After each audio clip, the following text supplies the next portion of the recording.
संग्राम जगताप यांनी जैन मंदिर ट्रस्टची जागा बळकावल्याचा आरोप खोटा. अहिल्यानगरमधील जैन मंदिर ट्रस्टचे अध्यक्ष सुभाष मुथा यांनी हा खुलासा केलेला आहे. संग्राम जगतापांवर झालेला आरोप राजकीय द्वेषातून झाल्याचं सुभाष मुथांनी म्हटलेलं आहे. संग्राम जगतापांनी जैन मंदिराची जागा बळकावली असा आरोप ठाकरेंच्या शिवसेनेचे पदाधिकारी किरण काळेंनी केला होता.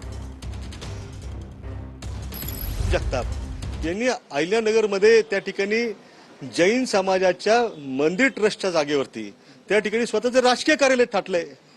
हा नुसता आरोप नाहीये, त्याचे पुरावे त्या ठिकाणी आहेत. ही जागा जी आहे मी आपल्याला दाखवतो, ही त्यांच्या कार्यालयाची त्या ठिकाणी बिल्डिंग आहे आणि ही बिल्डिंग जी आहे ही बिल्डिंग त्या ठिकाणी आमच्या नगर शहरामध्ये असणाऱ्या त्या ठिकाणी जे काही जैन ट्रस्ट आहे, श्री ऋषभ संभव जैन श्वेतांबर संघ याच्या जागेवरती अत्यंत मोक्याच्या ठिकाणी असणारा हा जवळपास 5000 स्क्वेअर फीटचा भूखंड त्या ठिकाणी आहे. तिथं कधीही साधू भगवान त्या जागेत आले नाही. त्याचं कारण असं की त्या सदर जागेत ज्या मंगूबाई ओरात जे डोनर आहेत, ज्यांनी आम्हाला गिफ्ट दिली, त्या ठिकाणी भाडेकरी सह जागा दिलेली. आता भाडेकरी असल्यामुळे साधूचं वास्तव्य कुठं करणार? तिथं कधी सत्संग झाला नाही, कधी व्याख्यान झाले नाही.